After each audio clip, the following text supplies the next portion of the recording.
عليكم. لاباس عليكم بخير؟ تنتمنى تكونوا بخير وعلى خير في احسن ما يرام. كي دايرين؟ هانيين؟ كي دايرين مع هاد البرد؟ دايرين مع هاد الوقت صميده صميط؟ لاباس عليكم بعدا؟ هانيين وغتكون على الصحه هي كلشي. انا اليوم غادي نقدم لكم ان شاء الله واحد الوصفه. هاد الوصفه ديال الناس اللي فيهم الشخير، اللي كيشخروا. هاد الوصفه راه زوينه ومجربه، وصفه يعني عاديه معروفه. تتحيد الشخير وتتنعس، انسان تيرتاح في النعاس بلا دواء ديال الاعصاب، بلا حتى شي حاجه. انسان كاع ما يستعمل الدواء ديال الاعصاب.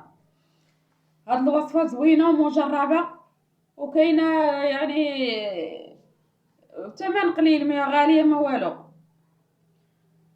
هاد الوصفه هي ديال الشخير وديال النعاس، وانسان كيرتاح. هاد الوصفه البابونج واللويزه.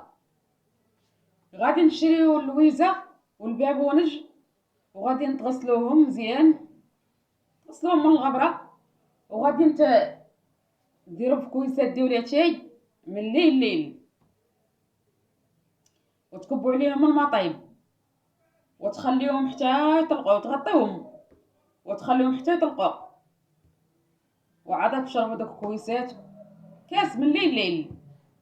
غيهدل لكم الاعصاب وغيحيد لكم الشخير وغترتاحوا بلا الدواء ديال الاعصاب. الدواء ديال الاعصاب راه خايب، راه كتداوي حاجه الله يستر كيضرب حاجه اخرى. كاع الادويه كاملين دابا حاليا مابقاش فيهم ما يدار.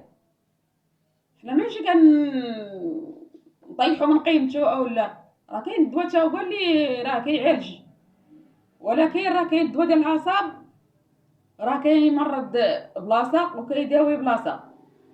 حنا تنطلبوا الله الشفاء للجميع. هاد الوصفه راه زوينه ومجربه، ديروها ما تندموش عليها وترحموا كاع عليها الوالدين. البابونج معشقه ديال البابونج ومعشقه ديال اللويزه، وديروا في كاس ويتغسلوا وتكب عليهم الماء طايب وبلا سكر. تكب عليهم الماء طايب وتغطي كويس وتخلي حتى يطلق مزيان، تشربوا كاس من الليل وداوموا عليه مده 7 ايام. ما غاديش يبقى فيكم الشخير، كاع اللي تيشخر ما غاديش يبقى فيه الشخير، وتهدل الاعصاب وغاي الانسان يرتاح. وراه زوينه للدراري الصغار، زوينه للكبار، زوينه اي واحد يديرها راه زوينه، ما عندها حتى شي اضرار جانبيه. وتنتمنى الشفاء لجميع الناس، نتمنى هاد الفيديو يكون نال الاعجاب ديالكم وتخلق قلوبكم وتبارطاجيو مع الصحاب ومع الحباب. راه كاين اللي ما تعرفش هو لا لويزه لا بابونج.